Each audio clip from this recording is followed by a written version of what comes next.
Welcome to the Successful Athletes Podcast presented by TrainerRoad, where we interview successful athletes to make you a faster cyclist. Today, we're joined by Sloane all the way across the country over in North Carolina. How you doing, Sloane? Doing well, Jonathan. How are you? Doing great. So today we're going to talk about, really one of the main things we're going to talk about is how you faced a pretty substantial injury on the bike and how you've recovered from it and gone through everything. But then we're also going to talk about training with busy schedules. We're going to talk about triathlon and doing that amidst going to school, tons of stuff. So I think it's going to be a great episode with a ton of insights. If you're curious about this podcast or about being on the podcast yourself, you can just go to trainerroad.com/podcast and you can click a link and then to the Successful Athletes Podcast. And there you can enter your story just like Sloane did here. And I'll also put a link down below so then you can just go directly to it. So that'll help a ton. So let's just get straight into it. First of all, athletic background. Like you were into triathlon during your time in college, but prior to that, did you do any sort of swim, bike, run, or anything like that? It was always athletic growing up as a little kid. I loved to ride my bike. I ran some, and I was on the high school swim team, although I went to a really small private high school, so everybody made the swim team who went out for it. So it wasn't any testament to my swimming ability. So I always liked being active, but was never seriously training for anything. Got it. And then what made you get into triathlon then once you got into university and University of North Carolina, I should say. So yeah, of course, go Heels. It's the real Carolina. But it was actually towards the end of my time in undergraduate, and I was sort of ahead on my graduation credits. So the last semester of my senior year, I took a sort of exercise class that was triathlon training. And I ended up just really enjoying it. And that got me connected to the club team. And it was just a really great community of people. And I would say that really it was the community that sort of started bringing me out to the group swim practices and then group track practice. And eventually I borrowed a bike from a teammate and just sort of did my first triathlon on a bike that was way too small for me. But it was just, I had a blast, and it was sort of no going back from there. Since I was entering grad school, it was a great way to sort of extend my community, but also manage the stress of grad school at the same time. Yeah, let's talk about that because what was your typical schedule like during that time? And then how did you fit in the training with swimming, biking, and running? So the first 2 years of my program were largely classes. So it was a little bit easier than having to be in lab full time. You sort of slotted in lab where you could in between your coursework. But it was a lot of early morning training and then after class as well. So we always had what we called Get Better Tuesdays, which was sort of very early morning swims capped by track practice at the end of the day at 6 p.m. And it ended up being 3 workouts in under 24 hours because we would have an early Wednesday morning bike. So by like Wednesday at 9 a.m., you were pretty much just trashed. But we had a good time, and it was a lot of balance. Just, I'm sure as everybody here can relate to, sometimes you had really busy weeks and you missed a few workouts. Some days you were able to really sort of lean into the athletics more. Yeah, I can see that. And I guess the tough part for a lot of people with this too is just taking on the courage of adding in 3 sports that you're going to train for amidst everything else. You know, it's even for me looking ahead in a couple of years when my podcast host and I on the Ask a Cycling Coach podcast are going to take on triathlon like that. It's intimidating to me to think of training for 3 sports instead of just 1 for sure. But I guess you just have to divide the time up that you have and make do with what you got. So I guess amidst all of this in 2016, you and your husband got married and you went on your honeymoon. And then a week after your honeymoon, you were hit by a car while you were riding your bike. Is that correct? That's correct.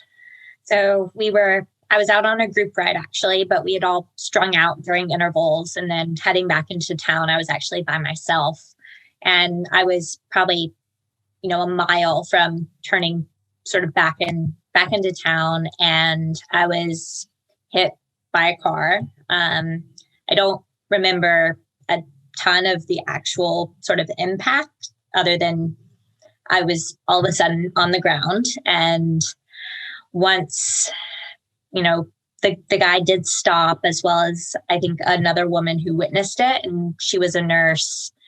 And I just, about a minute in, the adrenaline sort of was still kicking in, but then the pain really started, and I realized that I couldn't. So things were not right.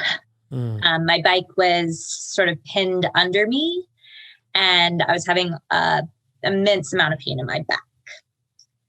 So the nurse, I was sort of face down, and she was telling me, like, don't try to move. We've got EMS on the way. You need to stay still. And it seemed like a really long time. I think in actual time, somebody told me it was only like 12 minutes. Like I said, we were really close to town before the ambulance got there. And at that point, I was in pretty bad shape. So they actually injected me with morphine on the side of the road and loaded me into the ambulance. And at that time, some of my other teammates had come upon the scene. And so they were taking care of my bike, and my coach was actually able to ride with me in the ambulance. We got to the ER. They were asking me, like, what's your name? And I was giving my maiden name, but then I was like, oh, wait, no, I just got married. But like my ID says one name. And they weren't actually able to contact Nate, my husband, because he was also out riding.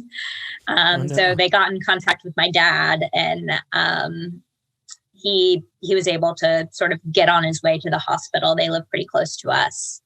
So I think he was actually the first one on the scene. And sort of in the ER, they were doing sort of all sorts of tests, trying to assess internal bleeding.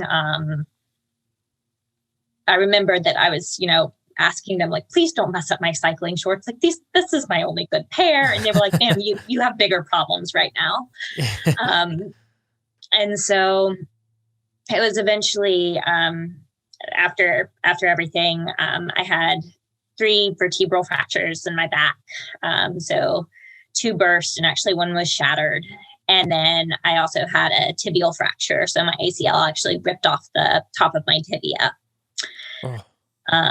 And so it was, I think, 3 days in the hospital, where I was fitted for sort of a turtle shell brace, and then also a leg brace as well. They actually didn't initially do any surgery.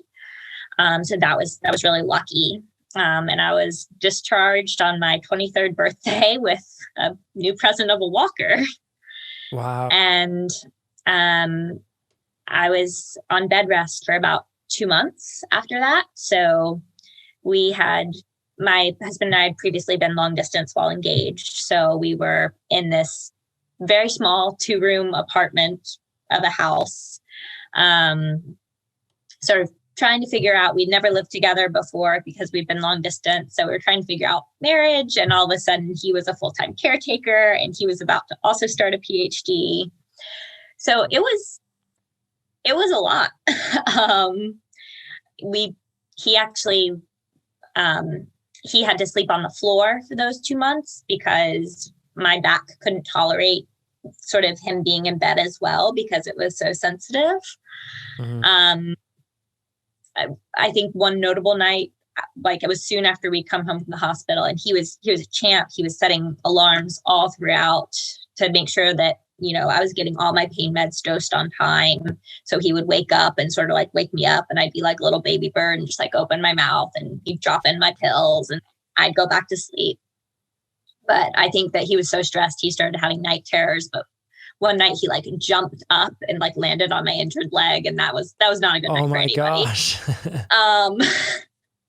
So it was a lot. Would not recommend if you have the choice, but it was also just, I mean, obviously incredibly hard physically. The pain was a lot to deal with, but also I'd sort of gone from being a very high performing, pretty successful athlete. I was sort of hitting my stride in triathlon. I was thinking about training for my first 70.3, and all of a sudden you can do nothing on your own. Just with the back and the leg, you're sort of, you can't really even get out of bed by yourself. I had to sort of be rolled out and then helped up. It had to have been so tough going from somebody that's particularly capable and taking on a PhD and training and all of that. And like, I guess the psychological aspects of this must have been just as challenging in many respects as the physical. Like, what was, and this is a bit of a strange question perhaps to think about here, but I promise it leads somewhere. What was your relationship with cycling at this point? Like, you had just been hit by a car and it put you here in some respects, you could say. So did you have a favorable relationship? Were you like, I can't wait to get back on the bike and be a triathlete again? Or were you excited to never see that thing again? I was really excited to be an athlete again. I think that I sort of always still saw myself as an athlete, and that's what I wanted to get back to. I think that my relationship with cycling was more complicated at that point because a lot of people, including, my family and everything, they were like, you should never bike again. You could, like, this is dangerous. You look where it put you.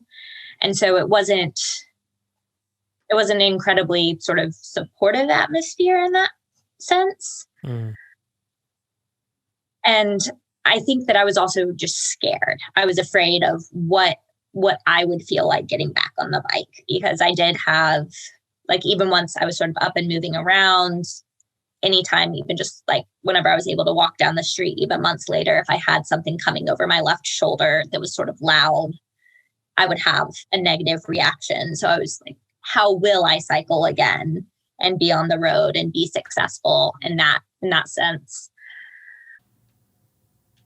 And so I think that one of the hardest parts too, with regards to cycling and sport, was just that the doctors didn't have a great idea of what the prognosis was. So like I said, they treated everything non-surgically at first. And with my back, it was just sort of, you wait and see. Some people have, a lot of chronic pain. Some people have very little chronic pain. And they weren't really sure which way it was going to go. I had on my side that I was young and healthy. And so they were like, we're really hopeful. But I think a lot of it was hard because nobody could really give me an answer of what was the future going to look like with regard to cycling, with regard to running, with regard to swimming. And I think sitting with that uncertainty sort of made it even hard to figure out what my relationship was, because I didn't want to be looking forward to something that wasn't going to be possible. But I also didn't want to count myself out and just sort of really get down in the dumps whenever I found something that was so positive and such a big part of my life. Yeah, I can understand that. It's like, that must have been really complex, like where to find motivation and then where to hold on to it. It's at some point, did they end up treating you surgically for your back? And then I assume for your leg, you also needed something for reattachment of the ACL. Yeah, so actually my back was treated entirely non-surgically. Wow. I recovered incredibly well. After being in, it was sort of a clamshell brace. My dad made some really bad jokes that, like, I think the day that I got out of the hospital, they're like, I wouldn't need a Halloween costume that year because, like, I could look like a Teenage Mutant Ninja Turtle, which, Thanks, Dad. Yeah. Not the time for dad that's jokes. That's exactly what I want to hear. But I did end up having to have 2 surgeries on my knee, both for, it turned out that my ACL was partially torn in addition to the fracture. And then later on, it turned out that my meniscus was also torn. Oh. So they did have to go in there, which has stretched out the recovery process from this quite a bit.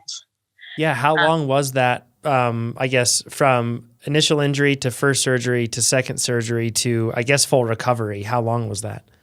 Yeah. So the initial accident was 4 years ago. And then my first knee surgery was a year after the accident. So it was summer 2016 was the accident. Summer 2017 was the first knee surgery. And then I sort of responded really well to the first surgery, sort of got back to racing, did 270.3s, and then I really started to have some pain again. And so then my second surgery was 3 years after the accident.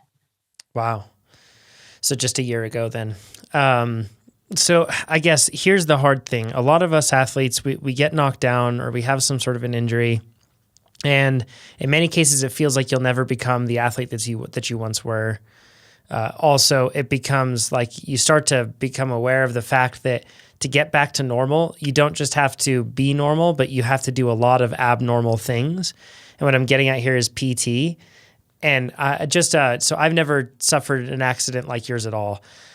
So this is coming from a very a much less severe perspective, but I've caught myself multiple times having struggled with knee injuries and persisting knee injuries thinking, why do I have to do all of this PT just to be able to ride a bike and in that moment, I tell myself everybody else, even though that's not correct, but I tell myself in that moment, everybody else doesn't have to do this sort of thing to ride their bike.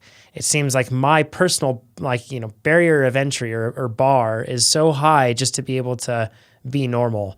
And that's kind of that injured mindset. When you get into that spot, it can be really tough to manage that and to accept the fact that, okay, my path back to normality does not look at all like I had in mind. Was PT involved, and was that a frustrating process? If so, how did you overcome that? Because that's where I see a lot of athletes. It's not the impact. It's not the injury many times. It's the long road back. Yeah. So there was a lot of PT involved. Yeah.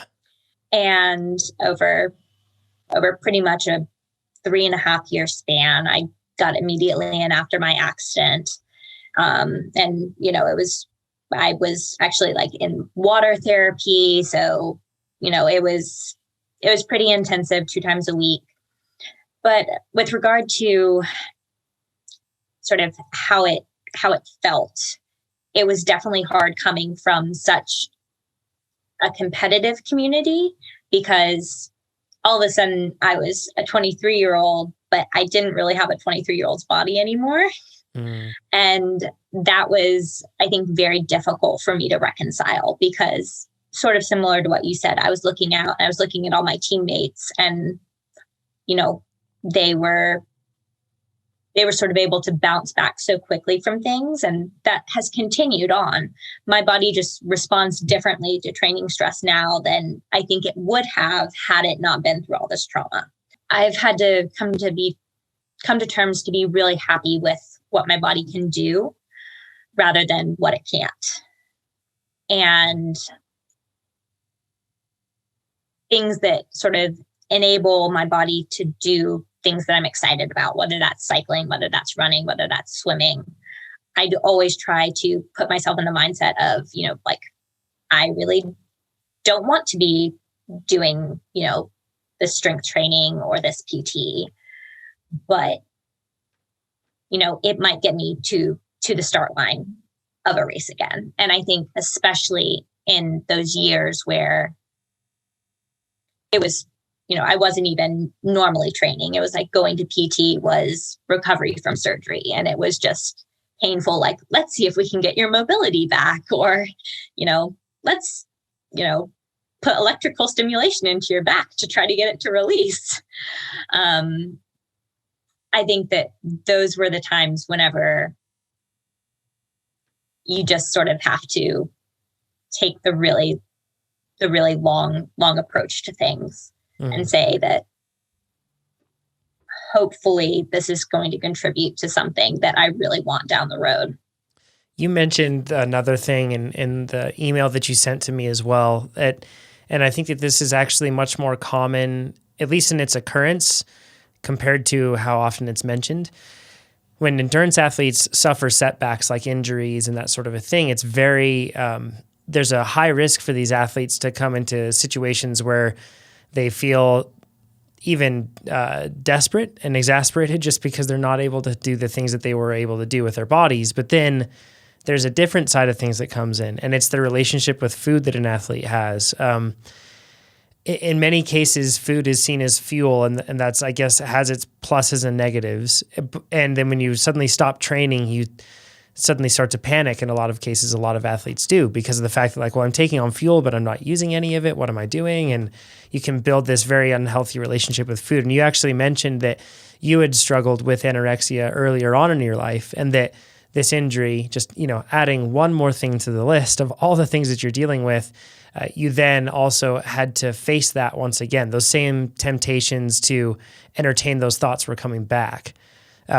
First of all, I guess there's an assumption probably for a lot of people that you kind of beat things and just leave them behind. But I think it's important to recognize the fact that we may have ongoing relationships with these things, even the negative things in our lives. But how did you manage that? And was it managed uniquely compared to when you felt like you had gotten a fix or a handle on it earlier on in your life? When it came back again, was it different? And how'd you work through it? Yeah. So as you mentioned, I struggled with anorexia pretty severely throughout high school.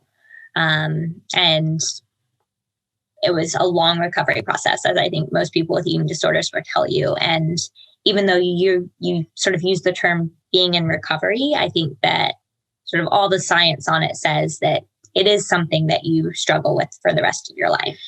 And I think disordered eating is more common than people like to admit.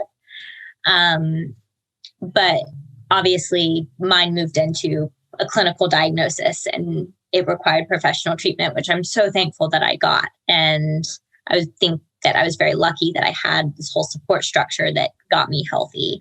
And sport was actually a really big part of me being able to sort of put myself on the right path and view my body as valuable for what it could do rather than what it looked like. And I think especially as a female growing up, we're so often told that it's so important what we look like rather than what we can do. And so for me, sort of stepping into my own as an athlete, finding this really strong community of just amazing female athletes that, built each other up rather than tearing each other down was a really, really positive step for me on my road to recovery. But whenever I did go through this accident, a lot of people with eating disorders will tell you it's not so even primarily about the food. It's often related to control, and it's a coping mechanism for stress. And so all of a sudden you take away a big sort of stress reducer in exercise and in community of just, that was a lot of my social time in grad school, was getting up early and going to swim with my girlfriends. So that was gone. And then you added on the stress of, recovery, dealing with pain. We were undergoing a legal battle with insurance. So there were all these new stresses that, I think that my default coping mechanism was, restriction and focusing on food. And that was obviously the exact opposite of what my body needed, because even though I wasn't exercising, my body was trying to do a ton of work, just trying to repair itself. And it became a lot harder. And I needed to go back into, talking to a therapist, which, I think that some stigma around that is hopefully becoming less so. But I think that the more that we talk about it, hopefully the more that people can see that it's not something that should be necessarily looked down upon or something that people should be ashamed of, but that it's actually relatively common. Yeah, that's it's, if you think about it, it makes sense that it would rear its ugly head at that moment, right? That it would be the difficult thing that you have to deal with. But at the same time, that seems so unjust. But that's just how it goes, I guess. So in this case, managing it with therapy and managing it with kind of being realistic with yourself and kind of your situation. And is there something else that was like unique because you'd been through so much, or you had reached a different age perhaps at this point, just more experience, everything else? Did you handle it uniquely than you had handled it in different ways, or in previous times? Forgive me. Yeah, I think that I had, in a lot of ways, just matured, and I had dealt with those thoughts for a long time. And so I'd started to see sort of the lack of logic in them, because a lot of it just, it isn't logical that, this will help me feel more in control, or this will somehow make me a better person, which is a lot of how my eating disorder thoughts became tied up in self-worth, and basically that this one aspect of controlling calories and controlling weight would somehow yield control in all other aspects of my life. So just being able to recognize whenever those thoughts were taking over, and then being able to say, this isn't logical. And actually, if I look at it big picture, this is going to lead me in the exact opposite direction of what I want. And I will say, struggling with an eating disorder in high school was difficult because we're in high school and we're teenagers, and being a teenager is not easy. And I was in a particularly sort of toxic environment in high school that I think made it more difficult, where, it was a small private Christian school where, of course, things got out of what was happening. And so, the boys in my class thought that it was funny to, tell me that I was looking particularly fat that day, And so I think that, first of all, I was in a totally different environment where I had a wonderful husband who, of course, knew about my background and was super supportive. And, he said, I'm not a therapist, but I think you're beautiful and I love you, and we're going to do what we need to do to make this work and help you get better. And I also had some just really supportive friends who said, we don't want this to be sort of the downfall of you, and it's not going to be. We're not going to let it.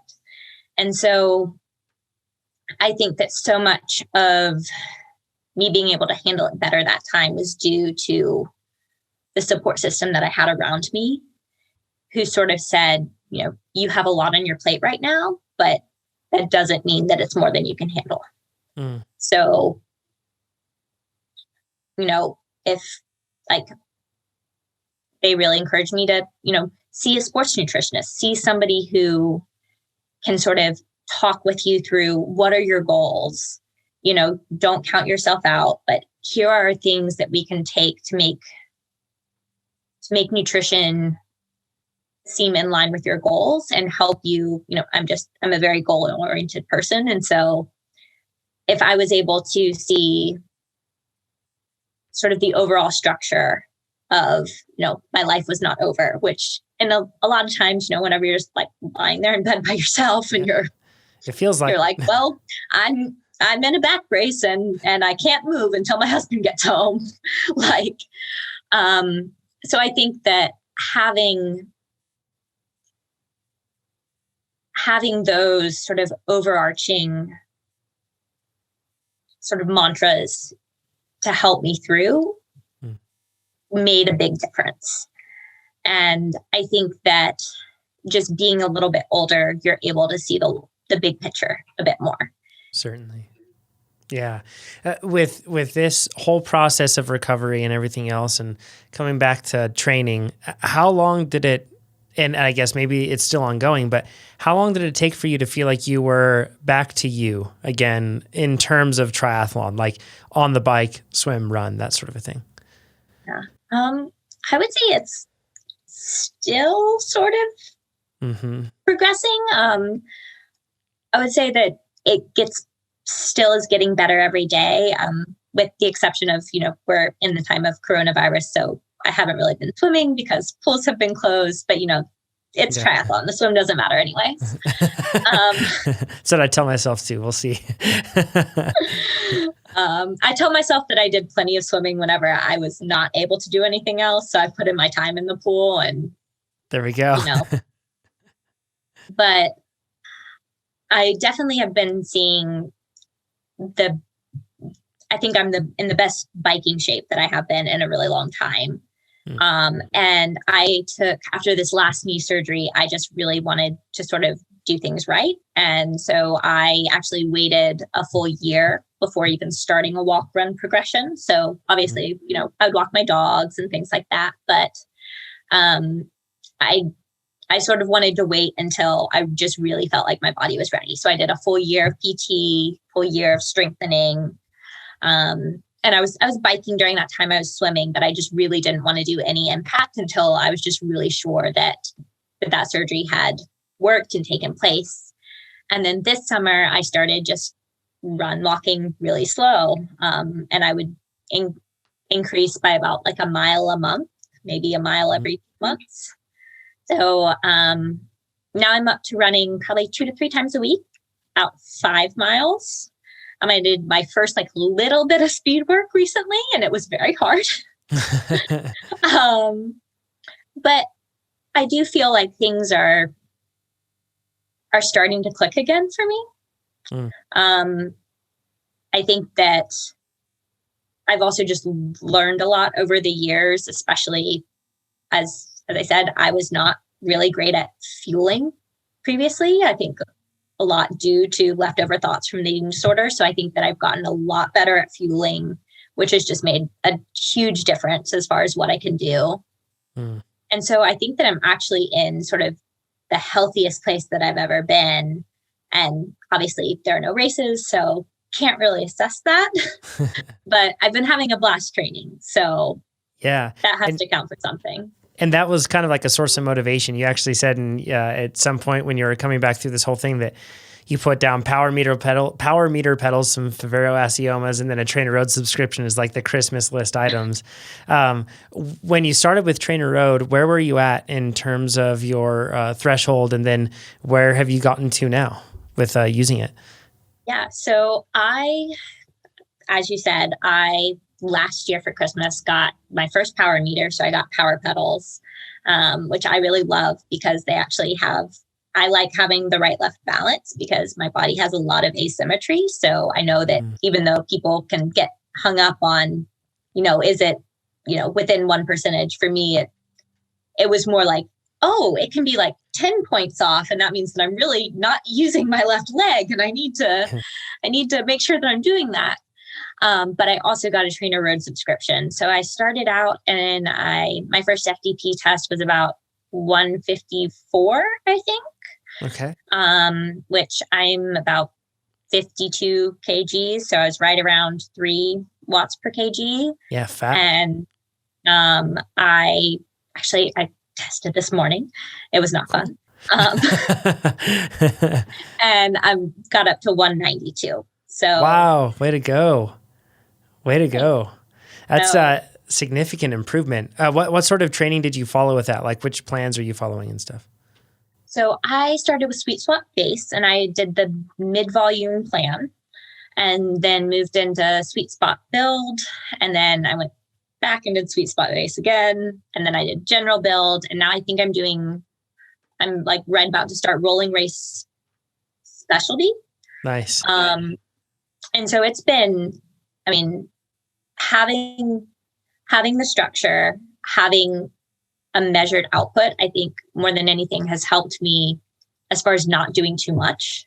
I think that as a triathlete, we're always geared towards, or just maybe as an athlete, we're always geared towards, can I do the most? And especially in the collegiate triathlon community, we didn't have scheduled days off. And it has made the biggest difference for me. Just like I am supposed to take rest days and that helps my body. Yeah, it's huge. But you bring up a good point because a lot of us athletes, we feel like if we have a rest day that like it's there's one thing where it can be motivating to think like, what's my competition doing today while you're training?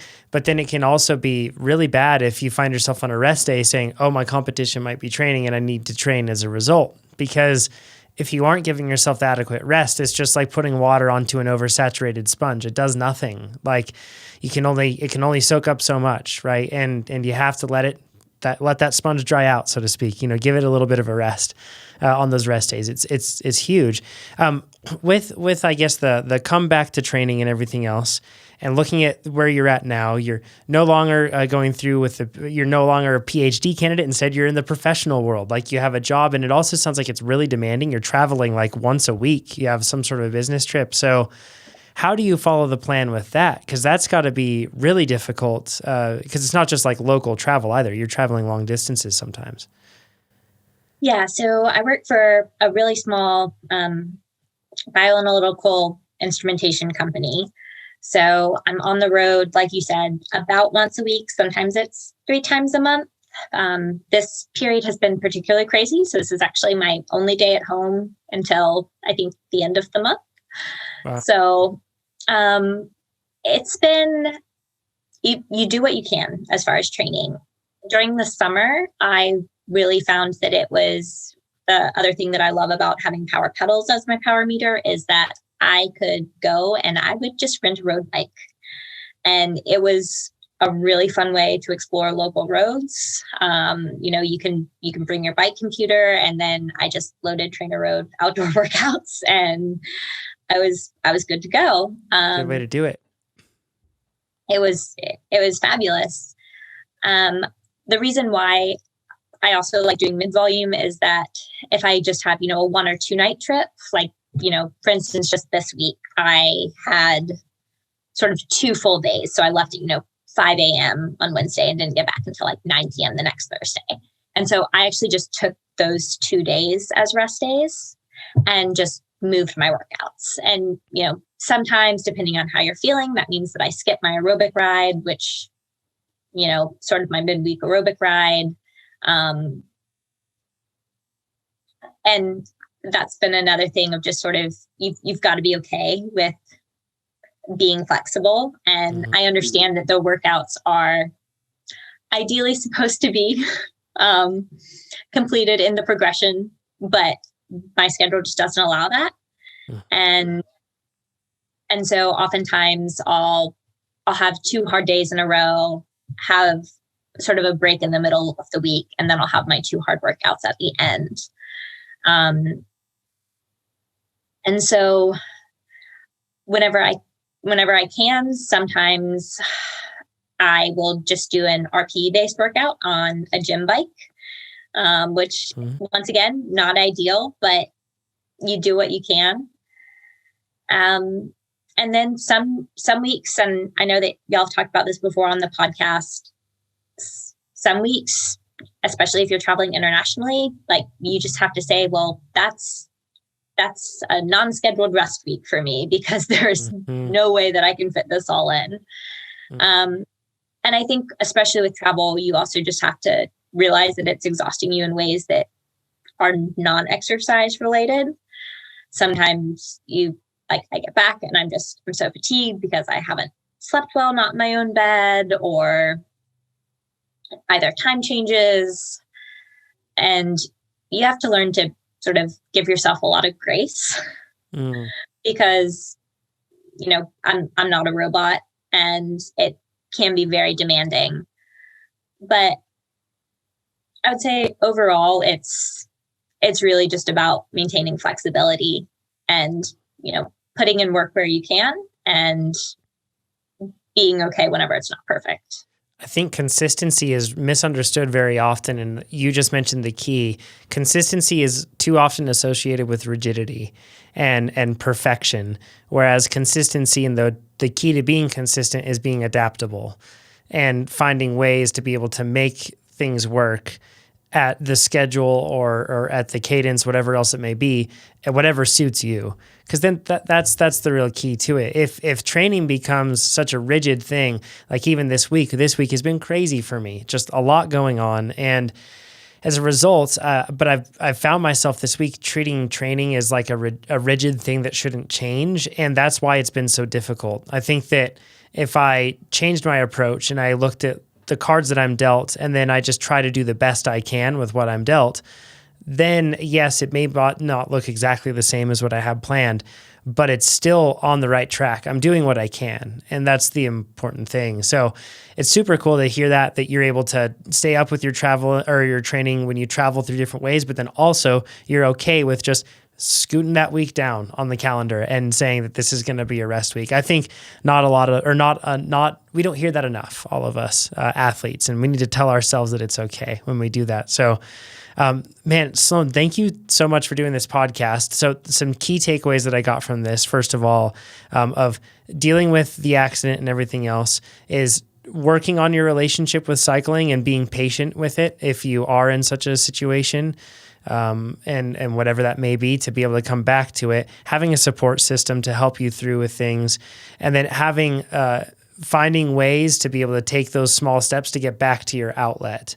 And constantly making progress toward that. All of those things seem like they were critical to coming back from that injury, as well as then the flexibility that you're able to manage. And I assume that the injury probably taught you a whole lot about being flexible with that and going through that whole process. Is there a way that people can get in touch with you, whether it's through the forum or Instagram or anything else, if they have any questions for you? Yeah, so probably Instagram is the best way. And it's just Sloane, which is spelled like my first name, Sloane, and then Catherine, Kathryn. Or I don't post a ton on the forum, but I read it. So I will definitely try to respond there as well. But those are probably the two best ways. Fantastic. And we'll have this episode up on the forum. You'll be able to search for Sloane's name and you'll be able to find her or find the thread all about this episode on there. And once again, if you want to be on this podcast, you can do so. Just go to TrainerRoad.com/podcast, click on the Successful Athletes banner, and then you can enter in your story to let us know how TrainerRoad helps you accomplish anything that you deem successful. We'd love to hear about it and love to talk about it on the podcast. So thanks so much, Sloane. I appreciate it. And we'll talk soon. Sounds good. Bye.